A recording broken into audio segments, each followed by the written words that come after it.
Naiyak si Isolda dahil siya dapat ang namatay at hindi si Jade. Giit ni Anna ang Beach ang may kasalanan at hindi siya. Giit ng Beach na sa kanila na daw ang magic item na nakakapagbigay ng 4 times na lakas basta pakawalan lang siya pero ginamit ito ni Chien para suntukin siya. Umiiyak din si Tristan dahil hindi niya ito nailigtas subalit nakakuha naman sila ng intel. Pero di matanggap ni Nasians na namatay si Jade para lang makakuha sila ng intel. Giit ng magic ni Percy na nasa langit na ngayon si Jade dahil wala itong pinagsisisihan. Ngunit sinuntok siya ni Chien dahil inisip na nagsisinungaling siya. At dahil sa pagbabanta ni Gawain ay makikipagtulungan na ang Chaos Knight na siyang susi para makapasok sa Camelot. Pero natatakot itong baka patayin siya ni Arthur pag nalaman na binuksan niya ang gate ngunit papatayin na siya ni Chien kaya napilitan itong buksan ang gate ng Camelot subalit namatay ito dahil sa ginawa. Nalaman na nila Arthur ang pagkasawi ng dalawa nilang Chaos Knight pero tinawanan lang ng hari na ito lang pala ang kabayaran na sinasabi ni Guinevere sa pagkalaban sa dapat mangyari. Nalaman ni Guinevere na magpapadala si Arthur ng 6 na assassin pero mamamatay daw ang 4 at makakatakas ang 2 ayon sa kanyang vision. Dahil dito ay pinilit ng hari na ipadala din ni Ironside ang kanyang inlo na kasalukuyang nagbabantay kay Diodora. At pinadala ni Ironside ang kanyang familiar para sabihin ito. Kaya dumating ang 2 kasamahan upang magbantay kay Diodora saka nagsuot na ng armor si Mortlatch. Inilibing na nila si Jade at dumating si Lady Lo na isang demon para tulungan silang makapasok sa Camelot. Sinabi ni Lady Lo na dadalhin muna sila nito sa Demon Realm at biglang nakilala nito si Percival. Samantala nag-aabang na ang grupo ni Mortlatch sa dadaanan nila Percival. Nakita nga nilang paparating na ang mga ito at nakita nilang nagtraidor na sa kanila si Lady Lo. Nagtungo sila sa sinasabi nitong lagusan sa Demon Realm. At tumagos dito si Percival dahil ito pala ang gate ng lagusan sa Demon Realm. Pagpasok nila ay nagagalit na si Chien kaya sinabi ni Lo na may daan dito patungo sa Camelot. Dahil mahihirapan ng mga kabayo ay pinalutang na lang sila ni Donnie. Sa ilalim ng spiral na daan ay nakakatakot ang lugar at bago sila makapasok sa Demon Realm ay nagbabala si Gawain na mapanganib ang kapaligiran doon. Kaya nagpalabas ng protection magic si Tristan na tatagal lang ng 6 hours para di sila maapektuhan ng matinding environment sa Demon Realm. Giit ni Gawain na nasa panganib pa rin sila dahil maraming demon ang galit sa mga tao. Nagtanong si Lady Lo kung tutuloy pa sila pero mas iniintindi ni Lancelot ang gutom na nararamdaman niya. Nakarating sa Demon King ang presensya ng mga intruder at pinagkamala nilang mga Chaos Knight na naman ito na ang hatid ay kaguluhan. Nakita na rin nila sa wakas ang nakapangingilabot na Demon Realm at sila ay nasa malawak na pader na parang bahay ng bubuyog.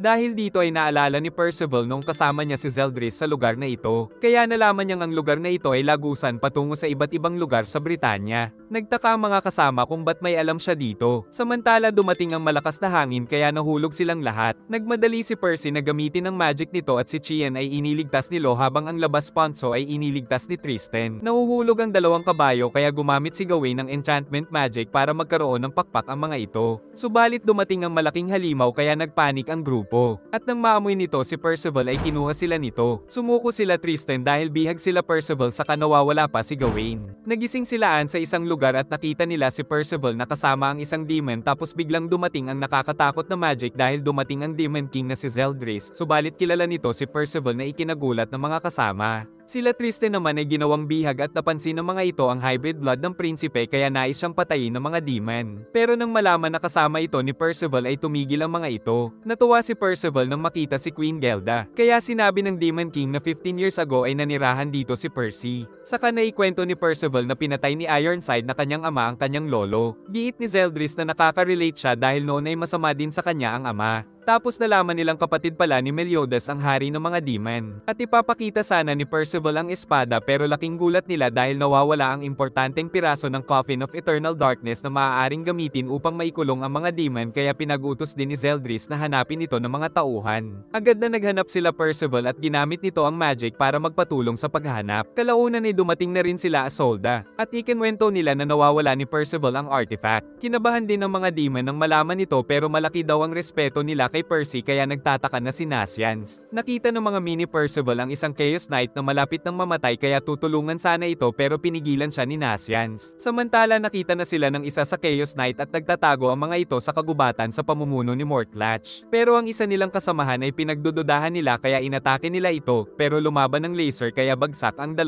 pero gumaling dahil sa kasama. Saka tinamaan siya ng archer, subalit ilusyon lang pala ito at si Gawain pala ang may gawa na balak silang kalabanin ng mag-isa. Sumugod ang isa ngunit nakailag si Gawain saka tuluyan na siyang nakipagbakbakan. Giit ni Gawain na alam niyang sumusunod ang mga ito at nakita niya rin ang sasakyan nilang halimaw kaya nakipagpalit siya sa lokasyon ng isang Chaos Knight kaya nahulog ito. Kaya nagalit ang lahat ng Chaos Knight na sinugod siya subalit biglang bumagal ang kilos ng mga ito. Pero di naapektuhan sila Mortlach at pinapasabi ni Gawain na itinatakwil niya na sila Arthur. Giit ni Mortlach na tatanggapin pa naman ito ni Arthur kung magmamakaawa kaya inatake siya ni Gawain dahil hindi daw siya isang katulong. Pero nais niya din daw malaman kung saan siya nagmula. Dahil sa panunukso ni Mortlach ay nawala sa focus si Gawain kaya napatulog siya ng mga ito. Pinagaling pa rin ni Percy si Rosebank na isang Chaos Knight kaya nagalit si Nasians. Sa kasamaang palad ay nahanap pa nito ang artifact saka umalis. Nakausap ni Tristan ang uncle niyang si Zeldris at tinanong nila kung ba't di magandang hanapin ang lagusan sa Camelot kaya sinabi nitong nasa likod ng isang pinakamapanganib na mythical beast na tinatawag na Behemoth ang lagusan. At ito ay dahil sa kakayahan ng Behemoth na manguha ng mga buhay ng lahat ng nasa Demon Realm kapag nakaramdam ito ng panganib. Giit ni Chia na si Tristan na daw ang bahala doon pero sinabi ni Zeldris na hindi uubra ang holy magic nito kaya kailangan nila si Percival. Kinwento ni Zeldris na nung natalo ng 7 deadly sins ang Demon King ay naglabas daw ng negative energy ang Behemoth kaya namatay ang lahat ng buhay sa paligid. Subalit dumating din si Percival sa Beehive at naniniwala daw si Zeldris na ito ay itinadhana. At ang patunay ay hindi naaapektuhan si Percival sa masamang hangin ng Demon Realm. Nagawa pa nitong mapagaling ang mga demon na naapektuhan ng Behemoth kaya itinuring siyang tagapagligtas ng mga ito. Dahil na rin sa magic ni Percival ay naglaho ang negative energy ng Behemoth sa Demon Castle pero isang araw ay naglaho si Percival kaya hinanap nila ito. At nang magpakita ito ay sinabi ni Percival na ligtas na sila. Subalit wala daw naaalala si Percival sa mga nangyari noon. Saka humingi ng tawad ang bida dahil nakuha daw ng Chaos Knight ang artifact. Giit ni Gelda na poprotektahan nila ang gate para siguradong di makakatakas ang mga Chaos Knight. Saka paparating na rin daw ang Rain of Fire kaya di rin makakakilos ang mga kalaban. Pero sinabi ni Tristan na may kakayahan ng mga Chaos Knight na gumawa ng lagusan pabalik sa Camelot na ikinabahala nila. Ngunit nagtitiwala daw silang lahat kay Percival katulad ng pagtitiwala ni Meliodas dito. At para mas lumakas sila ay magsasanay sila sa pamumuno ni Lancelot. Nakarating na si Rosebank sa mga kasama at nakita nitong nabihag nila si Gawain. Nainitan si Rose kahit na malamig sa lugar dahil naaalala niya si Percival. Kaya naman pinili niyang huwag sabihin ang katotohanan na nasa kanya na ang artifact. At ang plano ng mga kasama ay patayin na lang ang isa sa 4 knights para masira ang prophecy ng mga ito at ang napili nilang patayin ay si Percival dahil ito daw ang pinakamahina. Nagsimula ang pagsasanay at sinabi ng hunter na palutangin ni Donnie ang malaking tore. Si Nasians naman ay kailangan daw tumakbo ng malayo para mas maging matagal siyang mapagod.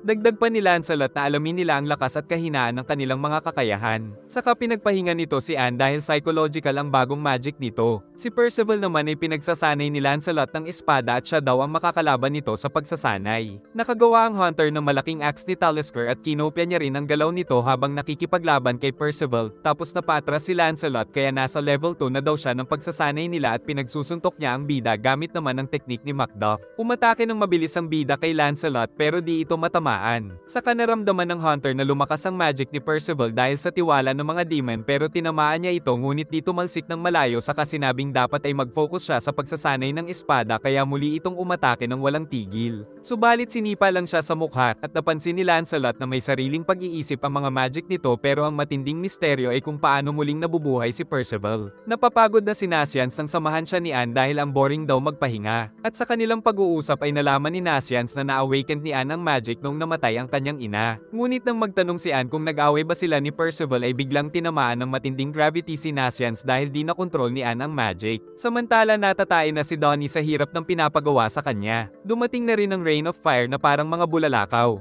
Saka inamin ni Nasians sa pinagaling kasi ni Percival ang Chaos Knight kaya nakuha ang artifact. Alam daw ni Anne na gusto ni Nasians si Percival pero siya daw ay bata lang ang tingin dito pero tinamaan siya ng gravity dahil sa pagsisinungaling. Pero nang ayaw niya pang aminin ay mas tumindi ang gravity. Nagtungo sila Tristan at Chien para bawiin ang mga sandata nila pero di sila gusto ng mga demon. At nais pang makipaglaban ni Schwartz para daw subukan ng lakas ni Tristan. Pinabayaan din sila ni Zeldris dahil naiintindihan din niya ang nararamdaman ng mga kapwa demon kaya nagpatuloy sa labanan ang dalawa subalit nakakawawa ang prinsipe. Subalit nahuli niya ito ng Holy Magic pero walang epekto kaya muling nagtagisan ng mga espada kaya ginamit na ni Tristan ang Dark Magic saka pinasabog niya si Schwartz. Ngunit sumugod pa ito at napinsala ang prinsipe saka binugbog ng walang laban sa harap ni Chien. Saka umalis sila Schwartz sa pinagtatawanan ng prinsipe ng Leones. Nang magising ay nalaman ni Anne na nawalan siya ng malay dahil sa sarili niyang magic. Napagtanto ni Anne na pag may nagsinungaling sa kanya ay tatamaan ito ng gravity pero kapag umamin ay nawawala ang magic. Subalit pati siya ay naaapektuhan nito. Nais daw malaman ni Isolde ang nais sabihin sa kanya ni Jade bago ito namatay. Ngunit pinigilan ni Anne na sabihin ito ni Nasians, saka dumating sila Donnie na nag-aalala. At nang magsinungaling itong madali lang daw ang training niya ay tinamaan siya ng gravity ni Anne. Si Percival naman ay gumagapang na lang dahil sa pagsasanay nila ni Lancelot. Pero kahit nasaktan ng bida ay nag-aalala pa rin siya kay Anne kaya kinilig ng todo ang dalaga. Saka di pa rin nila alam kung nasaan na si Gawain. Samantala nagbabalak sila Schwartz na huntingin ang mga Chaos Knight habang nagsasanay ang kanilang Master Percival. Sa ibang bahagi ng Demon Realm ay nagkakasakit ang mga ito dahil sa negative energy ng Behemoth. Ngunit nagkaroon sila ng pag-asa ng mabalitaan na nandoon na si Percival. Sa pagpapatuloy ng training ay di pa rin makatama si Percy dahil lalong bumibilis si Lancelot. Si Donnie naman ay nagsisikap din na mapahaba ang range ng magic pero nautat lang siya. Habang tumatakbo ay nagkasundo sila Anne at Nasian sa sabihin ang kanilang nararamdaman kay Percival. Samantala napatalsik na naman ang bida. Ngunit dumating ang napakaraming kapangyarihan na nagmula sa lahat ng mga demon na umaasa sa kanya kaya nagliwanag ito ng napakalakas at nakagawa ng malaking Percival magic na nais labanan si Lancelot kaya nag-ala Jinwoo ito at sumugod pero tinamaan kaya muling nabuo at napatalsik nito ang Hunter. Saka sinabing wag magugulat si Percival dahil mas malakas pa siya sa kanyang inaakala. Napansin ni Isolde na malungkot ang prinsipe pero di sinabi ni Chien ang nangyari nang biglang lumabas ang mga hiyas at nagpakita ang mga spirit na natatakot. Di maintindihan ni Percival ang sinasabi ng kanyang magic. Saka sinabi ni Lancelot na magpapatuloy na sila sa level 3 training kaya sumugod ito at napatalsik ang magic. At nalaman nilang si Pellegard naman ang ginagaya nitong technique kaya nakikipagsabayan na siya sa magic hanggang sa mapuksa ito ng Hunter pero muling nabuo at napatalsik ang binata. Pero alam ng magic na ito ay nakaayon lamang sa lakas ni Pellegard at hindi sa lakas ni Lancelot. Dahil natapos na ang level 3 ay level 4 na sila kaya naglabas ito ng nakakatakot na aura subalit si Percival na daw ang bahalang makipaglaban. Naramdaman ng bida na si Ironside naman ang ginagaya ni Lancelot. Kaya nagbalik na ang magic ni Percival sa kanyang katawan at nagsimulang umatake ng mabilis si Lancelot ngunit nakailag ang bida. Tapos habang nakikipaglaban ay naisip niyang si Ironside nga ang kaharap. Natakot ang mga demon sa pag-ulan ng mga apoy subalit tumigil na ito kaya naisip nilang dahil ito kay Master Percival. Saka niyakap ito ng Demon King at sinabi ng mag-asawa na parang anak na nila si Percival. Inayos na rin daw ni Zeldris ang transportation patungo sa Behemoth kaya nagpatuloy na sila sa paglalakbay. Sumakay sila sa Great Beast Albion at si Lancelot ang nagkokontrol nito. Subalit naalala nilang di pa nila nahahanap si Gawain. Giit ni Lancelot na wala na silang panahon at makakaya naman ni Gawain ang sarili nito. At mas humihirap ng makakita dahil malapit na sila sa Behemoth. Subalit di nila alam na nakasakay ang mga Chaos Knight sa ulo nito na balak wasakin ng lagusan at patayin si Percival. Matagal din silang naglakbay sakay ng Albion at sinabi ng magic na nasa likod na daw sila ng napakalaking Behemoth pero dahil sa kapal ng miasma ay di sila makakita. Tapos pinaatake ni Lancelot ang ulo ng golem dahil naramdaman ng mga Chaos Knight. Saka nagsimula silang atakihin ng Purgatory Beast ng mga Chaos Knight at nakailag ito sa suntok. Kaya binugahan ito ng golem sa utos ni Percival at nagpatuloy sa pagbuga ng apoy. Subalit nakaligtas ang Purgatory Beast at nilaser nito ang Albion. Ngunit tinamaan din ng halimaw ng malakas na atake ni Lancelot. Pero bumagsak na rin ang Albion dahil sa natamong pinsala. Nagtataka sila kung ba't umiiwas sa kanila ang miasma kaya naisip ni Tristan na pinoprotektahan sila ng magic ni Percival. Dahil dito ay nagdalawang isip ang mga Chaos Knight kung si Percival ang pinakamahina sa Knights of Prophecy saka gumamit ng barrier ang kasama para maiwasan ng miasma subalit nabasag lang ito kaya napipinsala na sila ng usok. Pero inilabas ni Mortlach ang dice at nakita nila si Gawain at ang mga demon na bihag ng mga ito. Ngunit tanggap na daw ni Gawain ang kamatayan kasama ang mga Chaos Knight subalit bumaba ang mga kasama para iligtas siya kaya naprotektahan sila ng barrier ni Percival. At nais talaga siyang iligtas ng mga kaibigan kahit na ano pa ang sabihin niya. Sinabi ni Percy na iniligtas niya si Rosebank. Biglang may narinig na boses ang bida at napunta siya sa ibang dimensyon at sinabi ng magic na ito ay ang kanilang mundo at ang nakikita niya ay ang tunay na Behemoth. At sinabi ng magic na sila kasi ay mga life spirit na mga pinagmulan ng lahat ng nilalang. Nagsimulang lumindol dahil lang sa alulong ng Behemoth. Nahihirapan na rin ang magkakalaban dahil sa malakas na lindol nang mapansin ni Lancelot na tulala si Percival. At napag-alaman na parang isang langgam lang pala sila dahil sa laki ng Behemoth. Di makapaniwala ang bida na isa lang siyang spirit. spirit. Pero sinabi ng magic na nananahan lang siya sa katawan ni Percival at isa talaga silang parang jam na walang hugis. Ngunit dahil inalagaan siya ng isang tao ay nakalimutan nito ang tunay na siya. Naririnig nila ang mga boses ng mga spirit na natatakot sa lagusan ng Camelot. Sinabi ni Percival na siya na ang bahala sa lagusan kaya nagsimulang kumalma ang mga kapwa spirit. Tumigil na rin ang paglindol saka nakitang natatanggal ang miasma saka nagising si Percival na sinabing nakatulog ang behemoth. Pero nang sinabi ng bida na nakausap niya ang light spirits ay di naniwala si Chien dahil ang mga ito ang pinakamataas na uri ng spirits. Nakita na nila ang lagusan ng Camelot kaya nagmadali sila pero sinugod sila at hiniwan ng isa sa pinakamalakas na Chaos Knight subalit nasipa siya ni Lancelot ngunit kumapit ito sa kanya. Kinabahan ng mga kasama dahil muntik na silang mamatay kundi dahil kay Lancelot subalit nahiwa pa rin ng Chaos Knight ang buong paligid. Saka lumapit sila Mortlach para tapusin sila. Pero nais daw makipag one-on-one ni Mortlach sa bida. Subalit tutol dito si Rosebank dahil niligtas siya ni Percival subalit tinanggap na ng bida ang hamon at ibinalik ni Rose ang artifact sa bida tapos magkasabay na naglaho ang dalawa sa duel arena ni Mortlach. Rule number 1 ay di sila makakalabas doon hanggat walang natatalo o namamatay subalit nahiwa na kaagad si Percival. Rule number 2 ay di ka makakagamit ng magic sa loob ng arena at alam din daw ng knight kung ano talaga siya kaya kailangan niyang patayin si Percival. Ginamit ni Rosebank ang magic item at sinakripisyo ang buhay ng mga demon saka tumalsik si Gawain na iniligtas ni Donnie. Saka dumating ang atake na sinalag ni Tristan. Dahil nag-summon pala ng isang halimaw si Rosebank para matalo sila. Sa labanan nila Lancelot ay tinamaan niya ito ng mga arrow pero armor na lang ito. Saka nagpakilala itong si Nanashi na siyang nagturo daw kay Arthur kung paano lumaban. Nalaman ni Arthur ang lahat ng nangyayari. At naisip na nilang mananalo si Mortlach dahil mas magaling pa ang sword skill nito kay Ironside. Bago magsimula ay sinabi ni Mortlach na namatay ang kanyang kapatid dahil nalason sa nabulok na katawan ng yumaong Demon King. Pati ang pamangkin niyang si Diodora ay nalason at nakaligtas lang ito dahil sa barrier ng Camelot. Kaya naman uubusin niya ang lahat ng mga demon dahil sa pagkakasakit ni Diodora. Kaya nagtama ang kanilang mga espada dahil pareho silang may mga pinaglalaban.